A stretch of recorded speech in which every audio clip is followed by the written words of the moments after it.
di depan.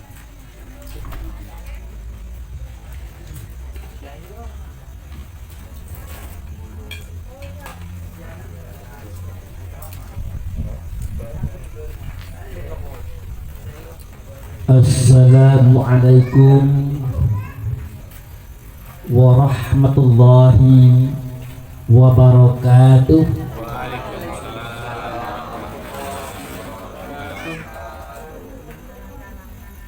Alhamdulillah wa syukurillah lillahi ta'ala la rahmatillahi alaina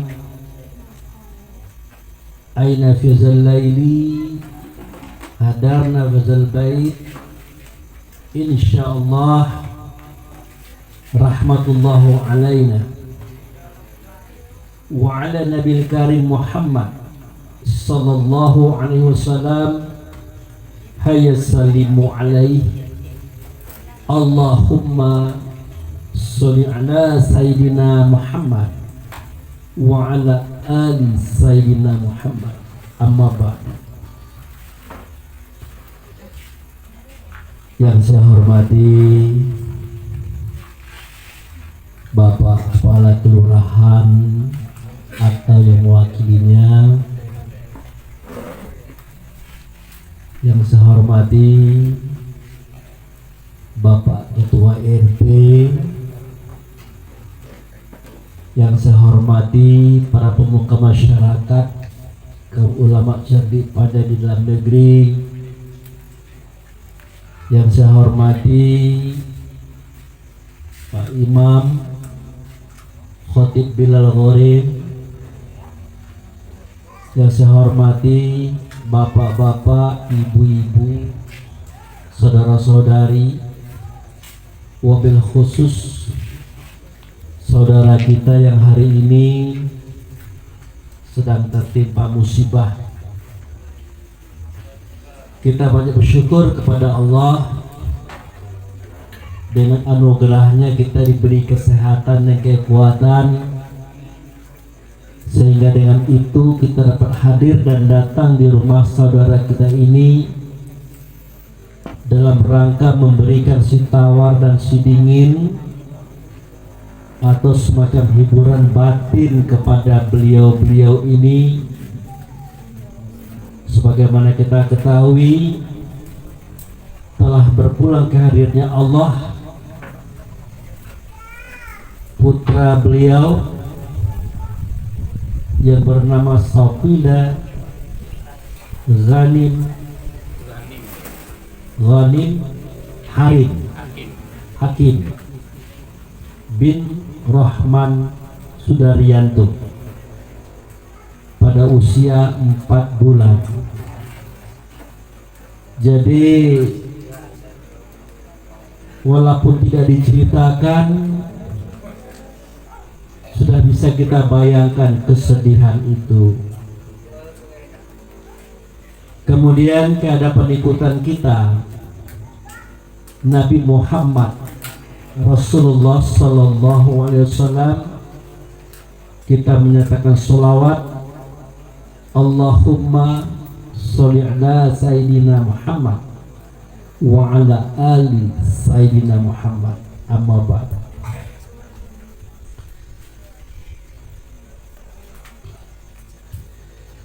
Bapak-bapak, ibu-ibu, wabil khusus ibu daripada ananda kita yang sudah berpulang ya, juga ayahandanya. Kalau dikatakan sedih Pak, tidak bisa kita katakan lagi lah sedih yang kita duga. Walaupun mungkin kita belum merasakan ataupun belum mengalami meninggalnya anak, tetapi sebagai hamba Allah yang punya rasa, kita bisa merasakan itu tanpa harus meninggal anak. Jadi itulah kelebihan daripada Allah memberikan kepada kita suatu kekuatan, yaitu perasaan. Jadi Bapak Ibu yang saya hormati, dalam kesempatan ini saya cerita sedikit tentang perasaan. Perasaan atau rasa itu sebenarnya adalah suatu alat, ya. Boleh dikatakan suatu alat untuk mendeteksi, untuk merasakan rasa orang lain. Jadi kalau senang di kita, semestinya begitu pula ke orang lain. Tidak senang di kita, mestinya begitu juga pada orang lain. Artinya kalau kita tidak senang, jangan dibuat ke orang lain. Kalau kita senang, kita buat ke orang lain. Nah, inilah dasar kita beragama tadi. Jadi rasa ataupun perasaan itulah dasar kita beragama. Jadi kalau tidak ada perasaan, tidak ada rasa atau tiba rasa, maka agama kita tuh sia-sia. Mungkin kita pernah dengar itu kan, syahadat bagus, sholat rajin, puasa rajin, bersedekah rajin, haji berkali-kali, umroh berkali-kali. Tetapi ketika dia ngomong, seketika dia berbicara, getusnya bukan main, kasarnya bukan main. Apalagi kalau dia bos, ngomong ke karyawan tuh, wah, cak ngomong ke apa baik. Akhirnya apa kata orang? Percuma baik bapak tuh haji, nah, percuma baik bapak tuh sembahyang, percuma baik macam-macam, percuma baik. Artinya bahasa orang awam ini dapat kita pegang sebagai alat ukur bahwa kalau kita punya rasa tidak kita gunakan untuk timbang rasa ke orang lain, sudah habis agama kita. Baik Bapak Ibu yang saya hormati, kita masuk kepada persoalan keberangkatan ananda kita tadi. Jadi memang kalau masalah kita dapat anak baru, itulah tahu kalau orang tuh. Anak pertama lahir aman, anak kedua lahir aman, anak ketiga misalnya berapa bulan kemudian berpulang. Itu ya agak berat itu. Tetapi boleh kita merasa sedih, boleh kita merasa keberatan, cuman jangan lama-lama. Kenapa sedemikian? Karena segala sesuatu yang Allah jadikan terhadap diri kita itu bukan percuma, tidak, tetapi adalah sesuatu yang sudah diatur sebelumnya. Makanya Adinda Fadri, sarjana hukum, tadi membacakan Al-Quran luar biasa itu deh. Saya sempat rekam videonya tadi lagi ngaji beliau nih. Di situ dikatakan walan nabluwannakum bisainil kafi wal ju' wa naqsin minal amwal wa anfus wa samarah wa basyiris sabirin allazina idza asabathum musibah qalu inna lillahi wa inna ilaihi raji'un. Nah, ini kalau ada acara-acara seperti ini, biasanya ayat ini pakai itu. Tetapi jarang kita mempelajari apa itu terjemahan. Nanti dulu maknanya. Apa terjemahannya Pak Ustadz? Nah, kira-kira saya ikut terjemahan. Kata Allah, saya benar-benar akan menguji. Ya. Kata Allah, saya benar-benar akan menguji kalian semuanya. Nah, artinya Allah lah ngaku duluan. Kira-kira 1500 tahun yang lalu Allah lah ngomong ini, akan menguji kamu sekalian. Dengan apa? Dengan cara menimpakan sesuatu yang kamu tidak suka, yang kamu tidak senang, dan kamu akan sedih kalau kutimpakan itu. Itulah yang disebut dengan musibah. Artinya apa? Sedikit rasa takut. Nah, itu. Apa contohnya? Misalnya, ingat musim COVID kemarin, Ibu? Ingat Pak, musim COVID kemarin? Takut galau keluar? Ya kan? Disuruh pakai masker galau. Kalau tidak pakai masker jangan masuk masjid kami. Iya, jadi itu Bu. Kita lupa kepada Allah. Padahal pada saat itu, kalau COVID itu memang ada, jelas COVID itu adalah ciptaan Allah, hamba Allah, dan tidak tercogok begitu baik, tidak muncul begitu saja.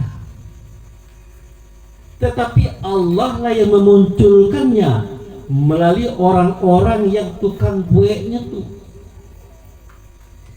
Terlepas apakah itu masalah politik, apakah masalah ekonomi dunia, kita tidak tahu. Tetapi tetap Allah yang menjadikannya, tetap Allah yang mendatangkannya kepada semua kita, bahkan seluruh dunia. Nah, waktu itu kita bersangka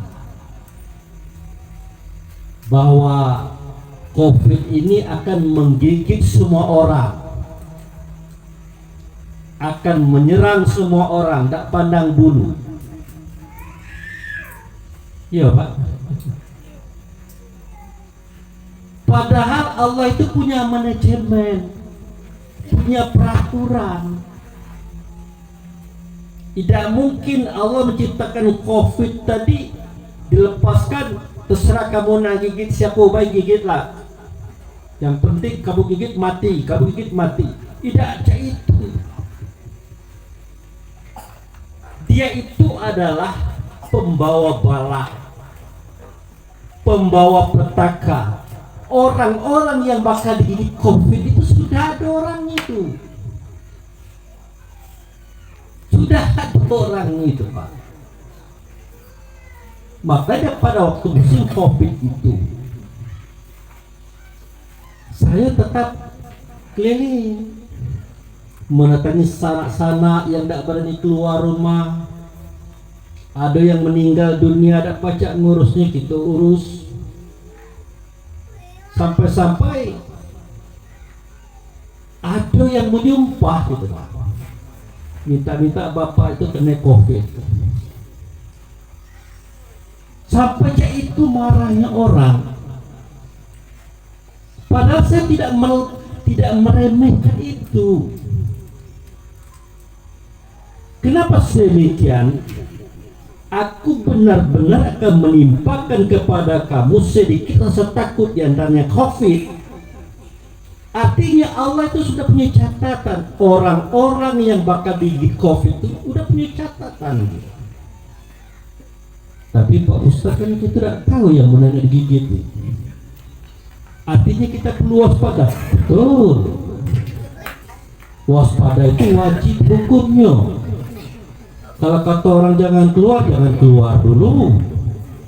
Kata orang pakai masker, maro pakai masker. Tapi jangan terlalu takut. Nah, takut cak manonian kita kalau ketentuan itu kita lagi digigit COVID pasti kena juga walaupun tidak pernah keluar rumah. walaupun pakai masker 5 lapis, biasa-biasa baik. Nah, dengan adanya mental seperti itu, kita tidak terlalu takut. Makanya saya katakan dalam kisah COVID ini, saya munculkan kisah Nabi Yunus.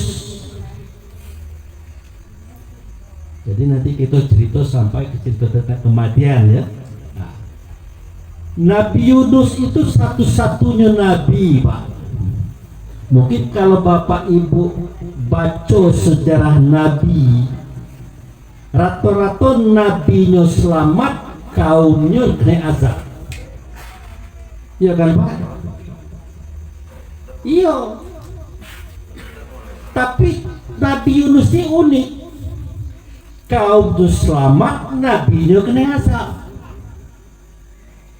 Ya Bu, pernah dengar cerita Nabi Yunus? Pernah ya? Nah. 25 nabi dan rasul yang ada dalam sejarah nabi, hampir rata-rata kaumnya itu kena azab, nabinya selamat. Nah kalau Nabi Yunus tidak, kaumnya selamat, nabinya kena azab. Nah jadi ceritanya zaman Nabi dulu Pak, itu para nabi itu ceramah tuh kayak keluarga-keluarganya tuh lah, kayak sanak-sanak kaum kerabatnya tuh lah. Karena manusia waktu itu belum berkembang. Bayangkanlah kalau paman kita, dek-beradik kita, keluarga bak kita, keluarga mak kita melakukan maksiat, sampai Allah mengatakan tak lama lagi kena azab Tobo Yunus. Nah, mendengarkan Allah mengatakan tidak lama lagi Tobo ini, sanak kamu ini bakal kena azab, tentu Yunus cemas. Akhirnya dinasihatilah, berhentilah main betino terus tuh, berhentilah nipu terus tuh, berhentilah zolim tuh, berceramah terus, memberikan penjelasan. Lama-lama orang tuh kesal diceramahi terus, jengkel, akhirnya dijadikan permainan, ejekan, bahkan penyiksaan. Nah lama-lama Nabi Yunus tak tahan lagi.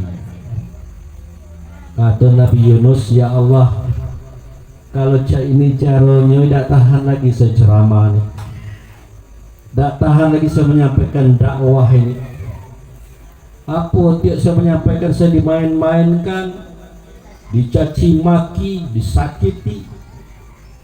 Nah kini aku nak bertanya, ya Allah, kira-kira berapa hari lagi datang azab itu? Kalau memang azab itu bakal turun. Kata Allah 3 hari lagi. Nah ini sebenarnya tidak boleh dibuka oleh Nabi Yunus. Nah mendengarkan 3 hari lagi, mulailah Nabi Yunus menemui pamannya, ponakannya, dek-beradik baknya, dek-beradik emaknya, sanak-sanaknya yang lain. Berhentilah, sadarlah, tobatlah kalian ini, azab bakal turun. Akhirnya dia bertanya, berapa hari lagi turunnya? 3 hari lagi, kata Nabi Yunus. Sambil nangis, sambil boy-boy-boy ngomongkan, 3 hari lagi. Apa kata Tobo itu Pak? Jangankan 3 hari Yunus, Pak kini datang kelar. Waduh, sesak napas Nabi Yunus. Akibat daripada itu ditinggalkannya. Kaum itu ditinggalkannya. Terserah kamu, 3 hari lagi kamu kena bala. Keluar kota dia. Padahal belum diperintahkan, Allah belum nyuruh keluar, dia keluar duluan. Nah, setelah Nabi Yunus pergi 1 hari, 2 hari, nah pas hari ketiga langit sudah mulai memerah, Sudah tuh mulai dia abu-abu, mulai hitam, ngendap. Nah, kata kaum Nabi Yunus, gawat ini, serius ini. Karena zaman Nabi Shu'aib dulu cak inilah ceritanya. Dia turun, tahu meledak petir, dibakarnya galau gitu. Berarti benar Yunus itu. Jadi cak mana caranya? Kita bertobat, kita sujud kepada Allah mohon ampunan, dan berjanji tidak akan mengulangi lagi. Apa yang terjadi Pak?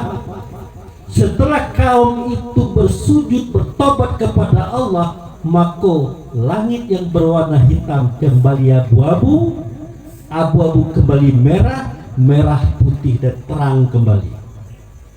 Tak jadi turun azab. Jadi benar kalau azab itu turun adalah karena ulah perangai manusia. Nah, tetapi bukan berarti azab itu berhenti. Dia pindah ke tengah laut. Ada yang dia cari. Karena orang yang dia cari itu lari itu ke tengah laut. Siapa itu? Nabi Yunus. Karena nyolah sakit hati dengan adik-beradik, sanak famili, keluarganya yang ingkar kepada Allah, makanya tinggalkan. Maka naik kapal lah beliau tadi. Nah, di atas kapal itu biasa-biasa baik. Kapal itu bukan kapal itu baik, banyak kapal di lautan waktu itu. Tetapi apa yang terjadi? Tiba-tiba kapal Nabi Yunus itu walaupun baling-balingnya berputar, tapi tidak ada jalan Pak.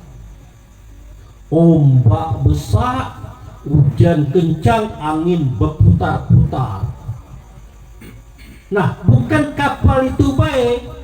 Kalau kapal-kapal lain berjalan Pak, tapi ombak besar mengenai kapal yang lain. Tapi khusus kapal Nabi Yunus, baling-balingnya berjalan tapi tidak bergerak. Nah, kata nahoda, gawat ini.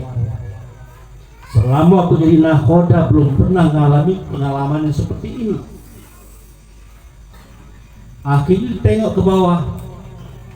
Kata anak kapal, berputar bos, baling-baling, tapi nggak pernah tidak berjalan. Nah, pasti ada yang bawa masalah dalam kapal ini. Akhirnya Pak, ditulislah segala nama orang dalam kapal. Siapapun namanya, cak julo ya, bahasa ibu sekarang itu arisan ya.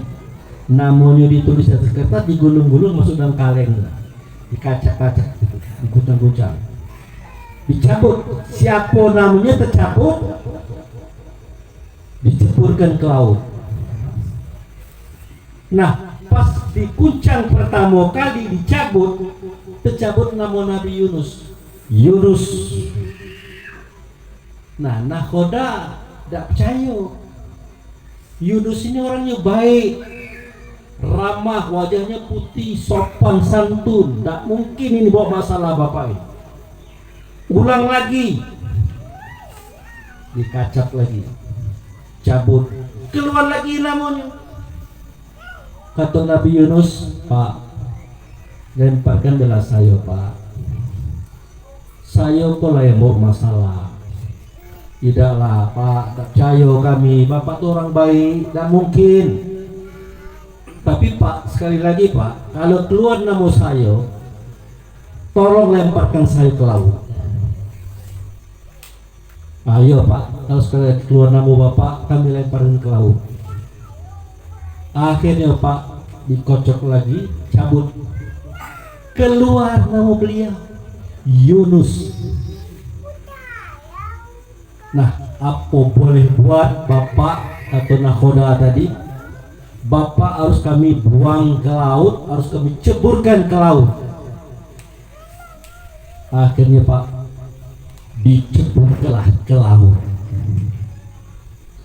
Apa yang terjadi? Pas diceburkan ke laut, langsung ditangkap ikan, cuk, langsung terbenam. Apa kata orang di atas kapal itu? Sudahlah mati bapak. Macam mana pandangan bapak? Kalau bapak nengok orang dimakan ikan masih hidup lah kira-kira? Tidak, pasti mati kan? Lah mati bapak itu tadi. Bertangislah orang di atas kapal. Nah, yang uniknya adalah ombak yang besar tadi yang bergulung-gulung tiba-tiba pelan-pelan ngeci, pelan dia mulai normal lagi. Kapal yang tidak berjalan tadi berjalan. Anginnya kencang tadi lah kurang, akhirnya tidak ada lagi. Langit pun terang. Nah, inilah menggambarkan kepada kita bahwa bencana yang ada di tengah laut tadi cuma mencari satu orang baik, namanya Yunus. Nah, lah dapat satu orang tadi sudah selesai tugas dia. Nah, kira-kira kopi itu cak itulah. Lah dapat orang-orang yang didaftar oleh Tuhan itu dah selesai dia. Bukan karena dia divaksin, tidak. Habis tugasnya selesai. Nah, itulah yang disebut dengan kami uji kamu dengan sedikit rasa takut. Itu. Kemudian kami uji kamu dengan kekurangan buah-buahan. Kekurangan buah-buahan. Misalnya ibu punya mangga, ya mangga, lah tua-tua, balik dari pengajian ngomong ke kawan-kawannya, ibu-ibu besok datang ya petang-petang. Ngapa bu? Kita nak bagi mangga, ada rezeki.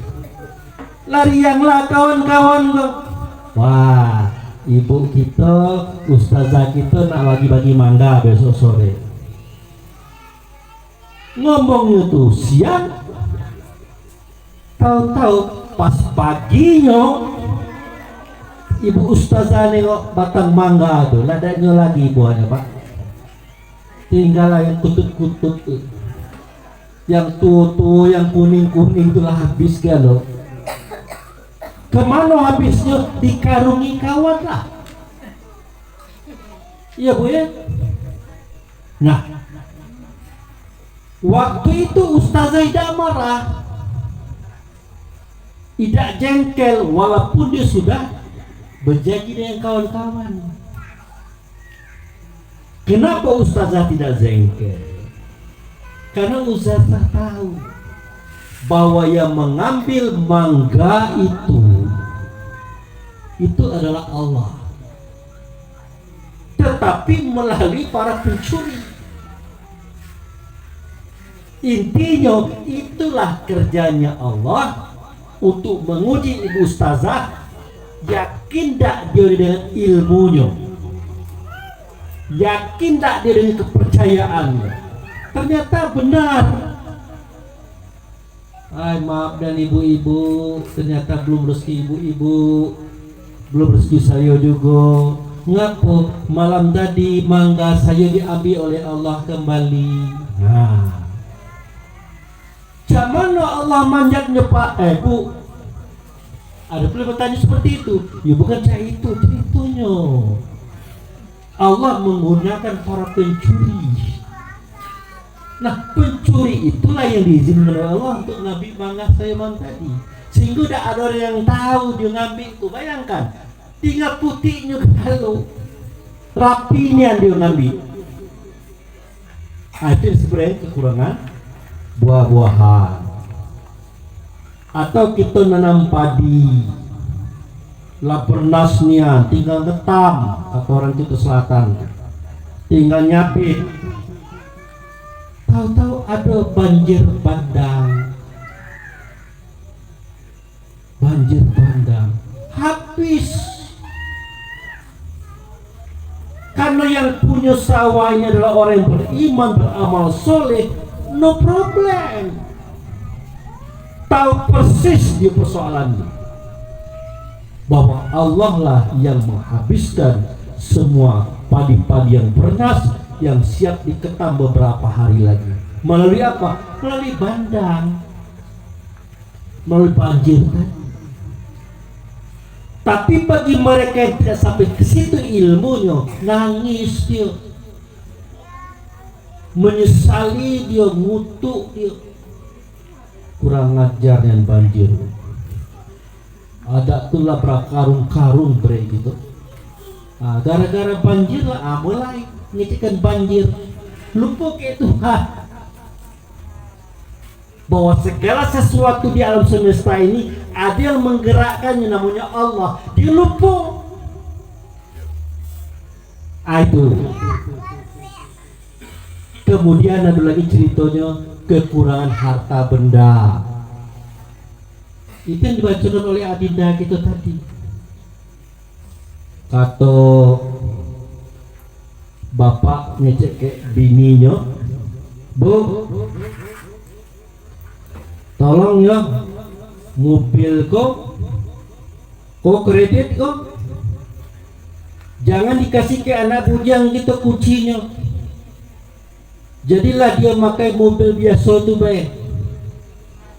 Iya Pak, jadi jangan jadi baik.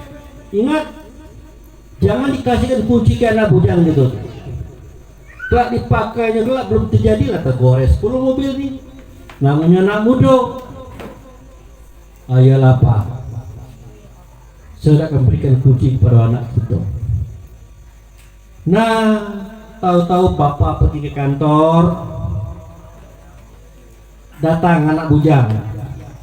Bu, mana kunci mobil baru? Fortuner. Karena barang ko baru, elok nian, sayang bapak tidak pakai, disimpannya dulu. Woi, kata bapak, kamu jangan kamu pakai, marahnya kelak. Tidak sebentar baik, woi. Sekali kolak, janganlah nak, itu amanah ayahmu. Apa kata anak tadi? Ayolah kalau dia itu. Nah yang ibu tadi pergi nyuci ke belakang. Anak bujang, dia nak pamer ke kawan-kawannya. Pelan-pelan masuk kamar, tengoknya kuncinya ada. Ambillah kunci,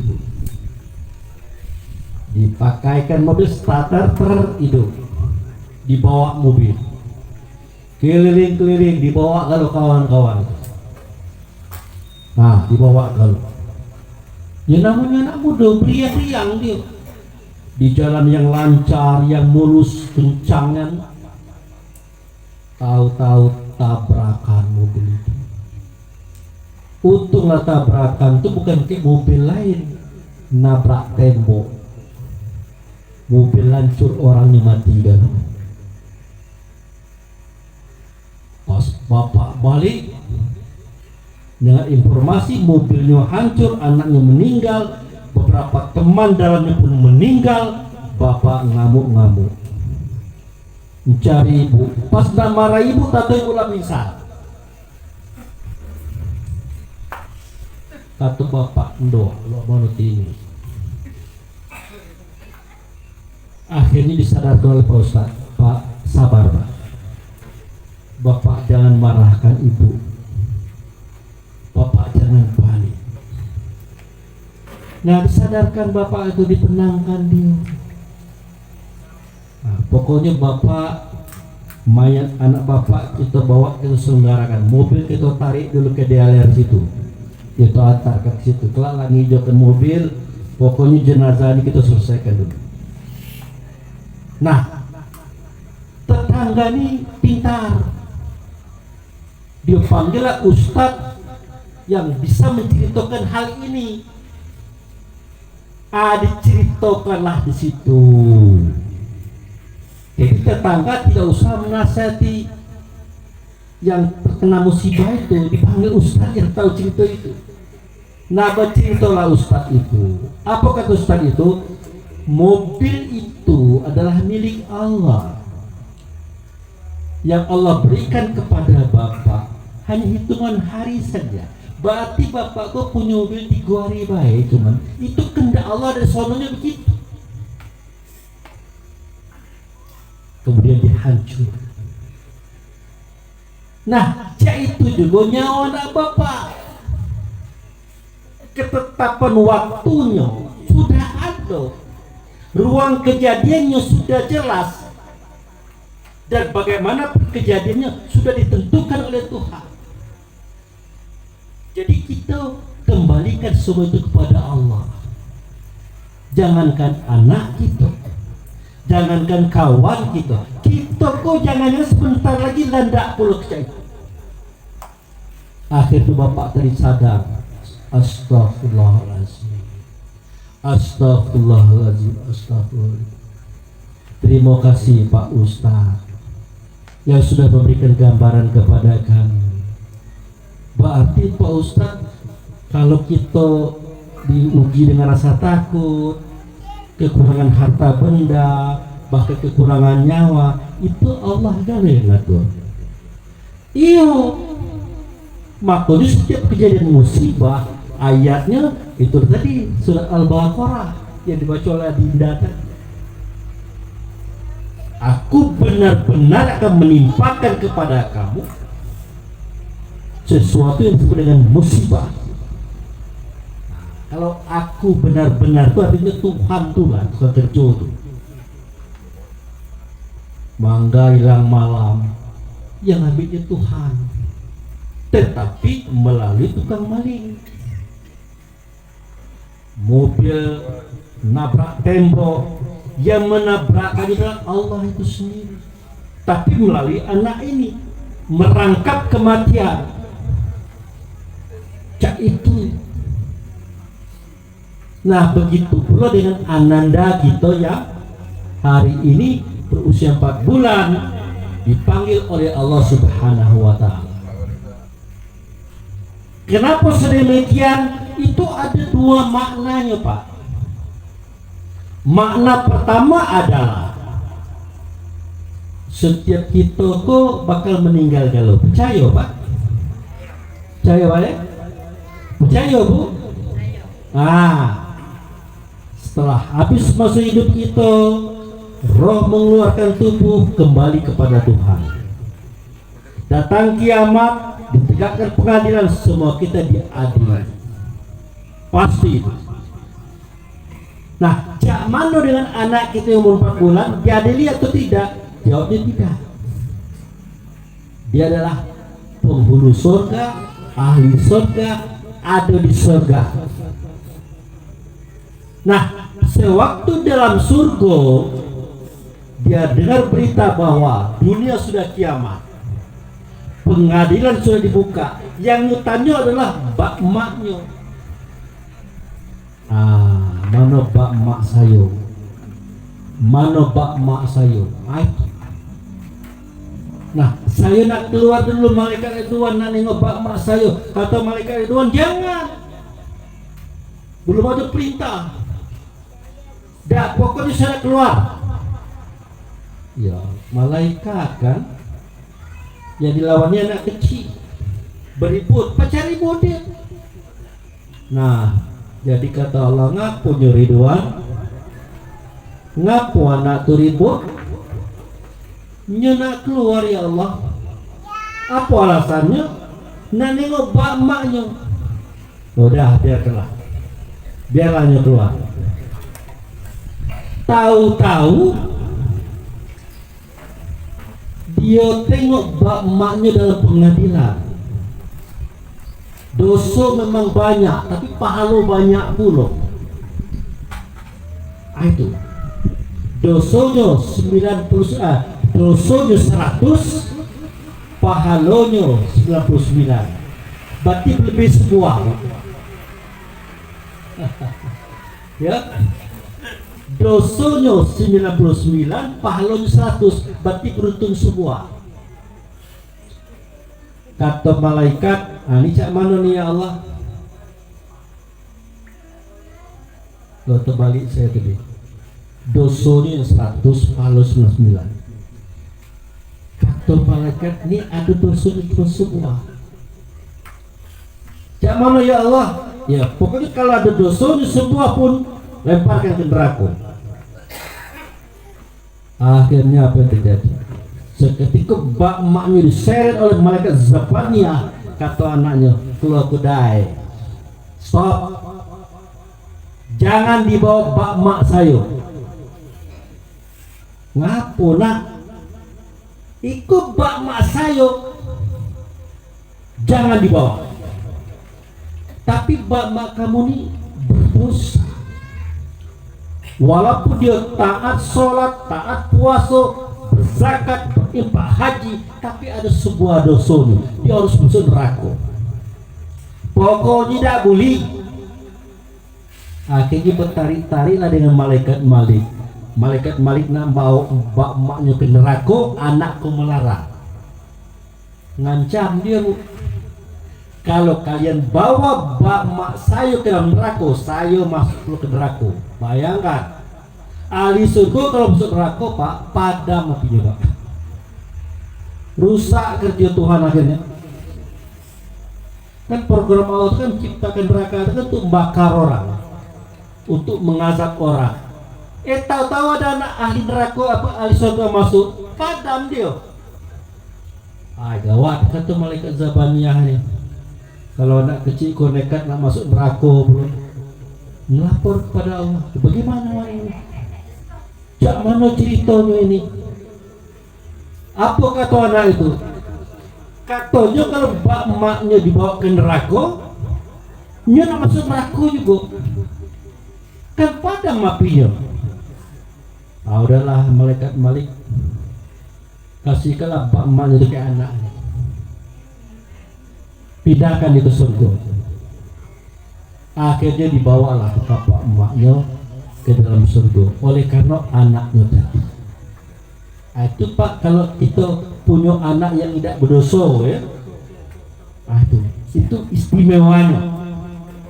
Tapi itulah bapak emaknya harus sholat, harus puasa, harus jadi orang baik. Tapi kalau bapak emaknya tidak sholat, tidak puasa, banyak kezolimannya, walaupun cak mana juga anaknya nak melerai tidak pacak, bahkan anak itu dibawa oleh malaikat dibalik ke surga lagi. Kenapa? Dosa bapaknya banyak. Nah itulah maka kenapa bagi ayahanda dan ibunda daripada anak tadi, ingat terutama sholat jangan tinggal. Karena sholat itu kunci. Inna awala yuhasibu min amali badi adam as-sholah. Yang pertama kali dihisab oleh Allah tentang amal anak Adam masalah sholat ini. Kalau sholatnya bagus, baguslah amalannya. Kalau sholatnya buruk, buruklah amalannya. Apalagi tidak sholat, tak ada amalannya.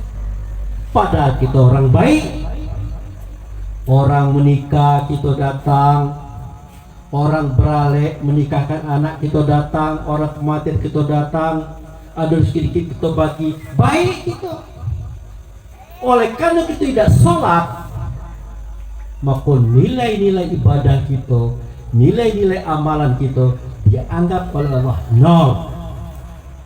Nah kalau inilah kondisi kita, jangan disalahkan kalau anak kita tidak pacak nolong kita. Nah oleh karena itu Bapak Ibu saya hormati, sebenarnya kalau kita iri nih keluarga saudara kita ini ada meninggal anaknya kecil, mungkin boleh iri. Tapi kata Tuhan ngapa enggak juga kau? Tidak berani gitu. Biarlah Tuhan, biarlah Tuhan. Itu perlu gitu. Tadi iri nengok anak orang meninggal kecil. Tanya Tuhan ngapa enggak juga kau? Tidak. Nah artinya maafnya, walaupun ada sebuah kesedihan, kita sedih nian, tapi ada kebanggaan di balik semua itu. Mudah-mudahan kedua orang tua itu bisa sabar dan terus memupuk kebaikan dan kebaikan. Ini fungsi anak meninggal waktu kecil. Nah ini yang kedua, ini penutupnya. Tutup Pak. Ngapa tuh gelak? Pernah dengar cerita Nabi Khidir? Pernah Pak? Cerita Nabi Musa dengan Nabi Khidir pernah cerita? Pernah dengar? Belum. Nah, jadi ceritanya Pak, Nabi Musa ini kan Nabi yang pade, gagah perkasa kuat. Yang dipimpin oleh Nabi Musa adalah manusia yang paling bejat sedunia, itu Bani Israel. Nah, saking hebatnya Nabi Musa ini, ada dulu orang Bani Israel belagu dengan orang Mesir. Musa kan Bani Israel tuh, dia itu cuma melerai baik sebenarnya, tapi karena orang Mesir kok gak bekencan, ditamparnya mati Pak, saking hebatnya beliau. Nah itu. Nah, singkat cerita, suatu ketika Musa ini berkata kepada Allah, ya Allah, kira-kira ada tak nabi yang pintar atau orang yang pintar selain daripada saya? Ya kata Allah, kalau itu pertanyaan kamu, aduh banyak. Kepalangan kalau pertanyaan itu, kau carilah orang itu ada di pertemuan dua laut. Kau cari orang itu, tentu kau memburu ke orang itu. Akan baik kerja baik. Cuma sekedar nanya, ada tak orang yang lebih hebat daripada saya, lebih pintar daripada saya? Kata Tuhan, kepalangan kamu lah ngomong ini, kamu cari orang itu. Nah, buat kerja Nabi Musa. Ini karena Allah memerintahkan, akhirnya dia pergi Pak. Dia bawa muridnya bernama Yusya bin Nun, kalau bahasa Indonesianya Joshua. Nah, dia pergi dengan Yusya bin Nun. Wahai muridku, melah dampingi guru. Guru diperintah oleh Allah untuk mencari seseorang, guru disuruh belajar lagi dengan orang itu. Ya, namanya murid kan, sami'na wa ta'na ya guru. Aku dengar, aku taat. Melah. Singkat cerita, berjalanlah Nabi Musa ini mencari bapak yang dimaksud oleh Allah tadi. Terutama laut yang dua macam, ada laut tawar, ada laut asin, tapi tidak bersatu. Pernah dengar cerita itu? Ada kan di suatu negeri, ini tawar, ini asin, tapi tidak nyatu. Nah, di pertemuan dua laut itulah letaknya orang pintar daripada Musa itu berada. Nah, singkat cerita, bertemulah Musa dengan orang itu. Maka kata Nabi Musa, assalamualaikum ya waliullah. Langsung dijawab oleh beliau itu, waalaikumsalam wahai Musa. Nah, kaget Musa, kok tahu bapak ini nama saya? Nah, bapak tahu nama saya dari mana? Wah, tahulah. Kamu nak datang siko saya tahu. Oke. Apa tujuan kamu Musa ke sini? Tujuan saya kok Pak Guru, nah langsung dia minta. Tujuan saya kok Pak Guru nak belajar lagi. Walaupun saya kok Rasul, walaupun saya kok Nabi, Allah perintahkan saya belajar ke bapak. Tapi sebelum itu saya tanya, nama bapak siapa? Oh, nama saya adalah Khidir. Kalau masuk itu Indonesia, Khidir. Nah. Ya, Pak Guru Khidir, saya nak berguru ke bapak. Apa kata Nabi Khidir? Maaf Musa, orang cak kamu kok dak kapacak belajar dengan saya. Dakkan baca. Kenapa dah baca? Karena kau tidak punya orang dan belum memiliki kesabaran. Tidak mungkin. Saya kok Rasul juga, saya kok Nabi juga, maksud tak punya kesabaran. Woi Musa, orang sabar itu ada ilmunya. Kalau tidak ada ilmunya, tidak mungkin kau bisa sabar. Buktinya kau tidak belajar ke saya. Berarti kau belum ilmu kan? Ya juga kata Nabi Musa. Oke lah, aku setuju kalau aku dikatakan belum sabar. Bayangkan Pak, sekelas Nabi Musa di depan Nabi Khidir dianggap belum punya sabar. Itu sekelas Nabi Musa. Apalagi sekelas kita. Akhirnya diterimalah oleh Nabi Khidir. Oke, kalau kamu ngototnya, berkendaknya, saya terima kamu jadi murid. Tapi dengan catatan, di dalam perjalanan nanti kamu jangan pernah bertanya, walaupun sekali saja.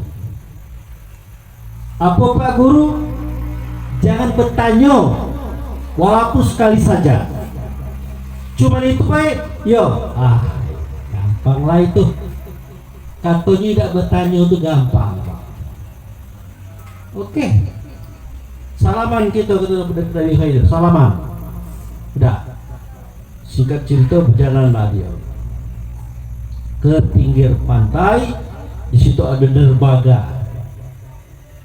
Jadi kata Nabi Khidir, Musa sebentar lagi akan lewat kapal yang saya senangi. Kapal itu adalah kapal orang miskin, penuh berkah, orangnya baik. Kata Musa, terserahlah Pak Guru, yang penting aku ikut. Dah. Akhirnya kapal itu datang. Nabi Khidir dengan Musa naik ke atas kapal. Nah, berangkat. Sampai di laut lepas. Apa kata Nabi Khidir? Musa, melaki itu turun ke bawah. Nah, kapal itu besar Pak. Mungkin kita masih teringat kalau kita Jakarta Merak, kalau kita ke Sumatera ke Jakarta ada Merak Bekauni itu. Dari Bekauni ke Merak. Di atas itu kapal, kan di bawah kan banyak mobil-mobil Pak. Nah, zaman dulu sudah ada kapal itu, tapi dari kayu, bukan dari besi. Nah, kesitulah Nabi Khidir ngajak Nabi Musa turun. Kata Nabi Khidir, malah kita turun ke bawah. Turun. Nah, sampai di bawah, apa kata Nabi Khidir? Musa, minta karung saya itu. Kalau zaman dulu Pak, ransel itu karung Pak. Nah, di dalam karung itu ada martil, ada pahat. Tengok-tengok, ada. Iko Pak Guru martil, iko pahat. Dah. Tiba-tiba pun terjadi Pak. Nabi Khidir ini megang dinding kapal Pak. Dipegang, pegang. Nah, tiba-tiba pahat ini tempelkannya tokonya. Tak, tak, tak, tak. Bocor. Ya, ngapain kata Nabi Musa? Boleh kacau bapak nih. Tapi biarlah. Aku tadi dilarang bertanya. Pergi lagi tempat lain. Megang-megang lagi. Toko nih. Bocor lagi. Wah, gawat ini. Awas 3 kali kelak. Saya tegur ini. Dibuatnya 3 kali. Cari 10 kali posisi. Bocor lagi. Apa kata Nabi Musa? Pak Guru, apa dia kerja nih? Lah tahu kapal orang miskin, kapal orang diberkati, Anda senang dengan dia, kenapa Anda bocorkan? Kata Nabi Khidir, kesangan ngecek tadi yang bertanya. Oh iya. Sorry Pak Guru, aku tidak bertanya lagi. Sudahlah, jangan bertanya. Aku lah ngomong, kau udah pacak ikut ke saya. Kamu ngotot juga. Laku aja, jangan bertanya kau. Oh iya, tidak bertanya lagi. Sudah. Singkat cerita, sampailah Nabi Khidir dengan Nabi Musa ke tujuan. Nah, di tengah pasar itu ada anak-anak kecil main. Anak-anak umur 3 tahun, 4 tahun, 5 tahun main. Begelut-gelut itu. Nah, di antara anak itu ada seorang laki-laki ganteng, banyak orang sayang dengan dia, digendong orang, dicium orang, dikasih permen, kasih kue, kawan-kawan juga senang dengan dia. Nah, waktu itu Khidir bertanya kepada Musa, Musa, menurut kau di antara anak-anak itu yang mana yang paling bagus? Kata Musa, ini Pak Guru. Oke. Kamu bawa anak itu ke belakang gudang setunggu belakang. Siap Pak Guru. Nah, akhirnya Nabi Musa ngambil anak tadi, kasih permen, kasih makanan lah gitu kira-kira, digendong, dibawalah ke belakang gudang. Ya kira-kira orang tak nyong, ya kira-kira tidak ada orang. Nah, ikut Pak Guru anaknya, diserahkanlah. Diambil oleh Nabi Khidir, dicium anak itu, digendong. Sudah itu diletakkan elok-elok, dipegang palanya, dipatahkan lehernya, dibanting, cas, mati di tempat. Tepeki Musa, Pak Guru, kenapa dibunuh anak yang tidak berdosa? Saya kata tadi apa? Jangan bertanya. Terdiam dan Musa. Terdiam sambil nangis nak mengkicak mana. Akhirnya di hati Musa itu berbunyi, ya Allah, ngapu penuh kau suruh aku berguru ke orang gila cikgu. Dari tadi tak dapat ilmu aku ni, kecuali meneliti lah. Mocorkan kapal bunuh anak kecil. Kata Nabi Khidir, hei, kau ngomong apa? Dah dosa ngomong, ngomong apa? Kau mencakap aku gila ya? Tahu dia rupanya. Terdiam Musa, wahai ilmunian, bapak ni batu. Sudah. Tapi Musa terus nangis. Bayangkan Pak, anak kecil tak bersalah, dicekik, dipatah leher, dimatikan situ. Kita juga bisa nangis terus. Sudah. Sampailah ke suatu tempat tujuan. Inilah tujuan kita Musa. Tapi duit habis, makanan habis. Macam mana nih? Kita cari lokak. Nah, mulailah cari lokak kerja. Apa di rumah makan, ya tukang cuci, apa tukang ambil air, apa tukang apa. Tak ada orang nak terima kerja, Pak. Nah, berarti Nabi Musa dengan Nabi Khidir, walaupun dia Nabi, nak cari rezeki waktu itu tidak dapat, Pak. Tidak dapat. Dan orang pun tidak mau terima dia sebagai karyawan, tak mau. Akhirnya badan lalita, sebentar lagi petang, perut lapar. Duduklah Nabi Musa itu dengan Nabi Khidir di suatu tempat. Nengok ada rumah anak roboh. Kata Nabi Khidir, Musa, ada lokak. Hai, mantap ini. Bakal makan malam ini. Kata Nabi Musa. Nah, lokak cak mana Pak Guru? Nengok ada rumah roboh tuh, anak roboh. Yo, melaki to peloi. Apa Pak Guru? Kita peloi. Lah, ngapa pula kita nak meloi rumah orang itu? Kita kenal ke orangnya tidak, disuruh juga tidak, ngapain? 3 kali dengar Khidir. 3 kali kau bertanya. Sudahlah Musa, kelak malam sudah kita selesaikan rumah itu, aku akan ceritakan tentang 3 hal yang kamu tidak sabar kepadanya. Akhirnya Pak, rumah itu dibagusi lagi, ditegakkan lagi, lantainya dibagusi, ya anak roboh dibuat palang, ditiangkan macam-macam itu. Akhirnya bagus. Nah, malam hari, katalah kira-kira Pak, cara kita tuh sudah maghrib. Nabi Khidir dengan Nabi Musa duduk. Kata Nabi Khidir, Musa, yang kau tengok pertama kali bocorkan kapal, yang kedua membunuh anak kecil, Yang ketiga, memperbaiki rumah tanpa diperintahkan. Menurut kau benar apa tidak kerja saya? Ya, Musa jujur dia.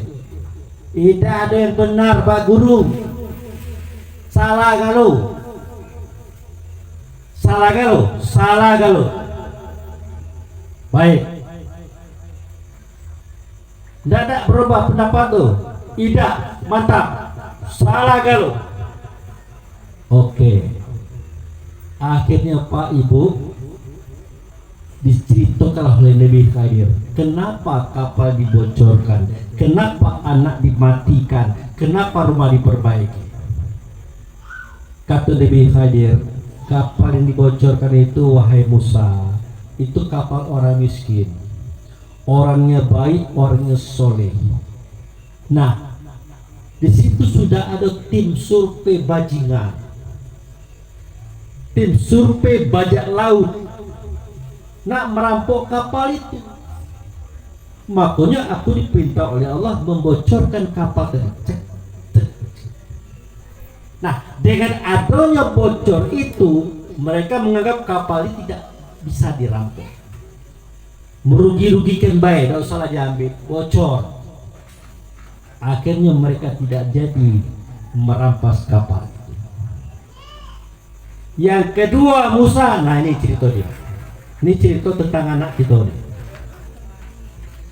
Anak yang saya bunuh itu usianya sampai dewasa. Tetapi apa yang terjadi? Anak ini takdirnya tidak bagus.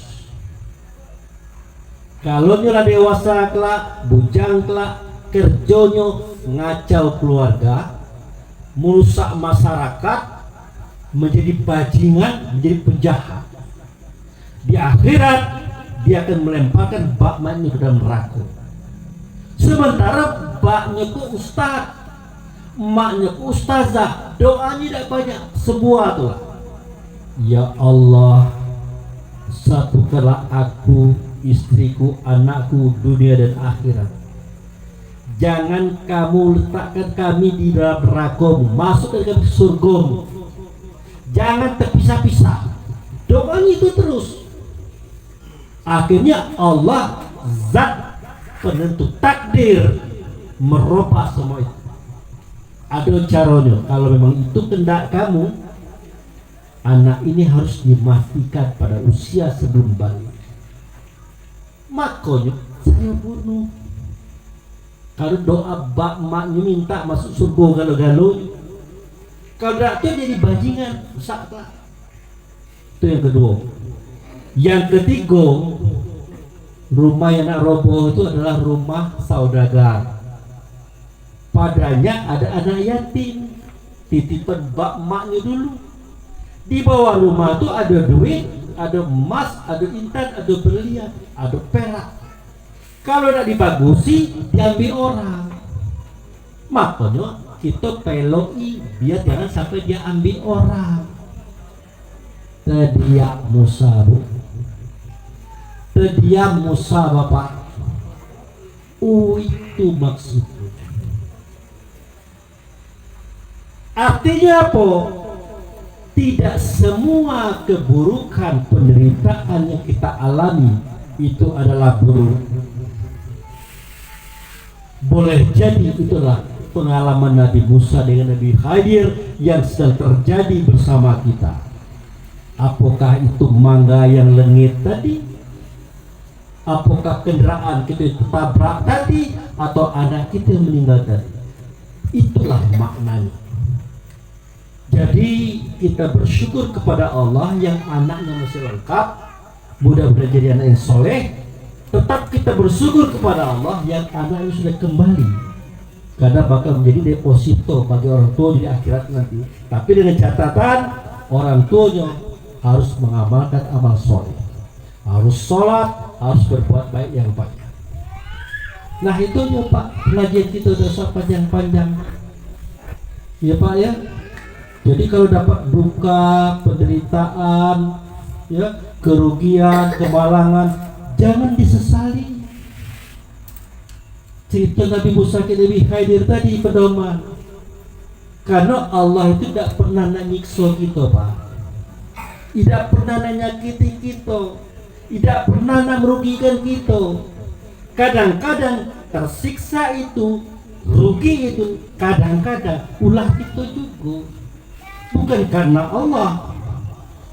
Tapi kalau ada karena Allah, pasti niatnya baik, pasti tujuannya baik. Tinggal kita menunggu hikmahnya apa, cerita akhirnya apa. Itu aja Pak ya, Ibu. Kira-kira itu mana Ibu tadi ya? Kita doakan semoga anak kita ini nanti baik-baik saja. Ya sudah pasti baik-baik saja kan, karena usianya kan. Tinggal orang tuanya menata dirinya untuk sholat, beramal soleh. Di akhirat nanti anak itu akan mencari kita untuk dilindungi kita, dibela kita, diselamatkan kita, dimasuk ke dalam surga. Baik, kita berdoa. Mohon doa. Ayo Pak Imam izin. Allahumma sholli.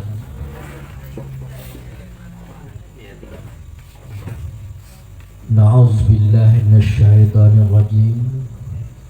Bismillahirrahmanirrahim. Alhamdulillahirabbil alamin. Asyhadu an la ilaha illallah wa asyhadu anna Muhammadar Rasulullah. Allahumma sholli ala sayyidina Muhammad. Allahumma sholli ala sayyidina Muhammad. Allahumma sholli ala sayyidina Muhammad wa ala ali sayyidina Muhammad. Ya Allah ya Rahman ya Rahim, ya Malikal Qudus Salam, ya la ilaha illa anta. Allahumma ya Allah, pada malam hari ini ya Allah, secara syariat kami telah hadir di sini ya Allah, di rumah saudara kami yang saat ini anak beliau telah Engkau panggil ya Allah. Ya Allah Tuhan kami, pada hari ini kami hadir di hadirat Engkau dengan dosa kami yang banyak, kesalahan kami yang banyak, kekeliruan kami yang banyak. Oleh karena itu ya Allah, ampunkanlah dosa-dosa kami, dosa kedua orang tua kami, dosa keluarga kami, dosa kaum kerabat kami, dosa guru-guru kami, dan dosa para pemimpin-pemimpin kami. Ya Allah Tuhan kami, tunjukkanlah kepada kami yang benar itu adalah benar. Berikan kami kekuatan untuk melaksanakan kebenaran itu. Tunjukkan kepada kami yang salah itu adalah salah. Berikan kami kekuatan untuk menepiskan kesalahan itu. Ya Allah Tuhan kami, antarkanlah kami, sampaikanlah kami kepada tujuan hidup kami, yaitu jalan selamat menuju Engkau, yaitu surgamu ya Allah. Ya Allah Tuhan kami, pada hari ini kami sudah berada di tengah-tengah saudara kami yang hari ini mereka sedang tertimpa musibah.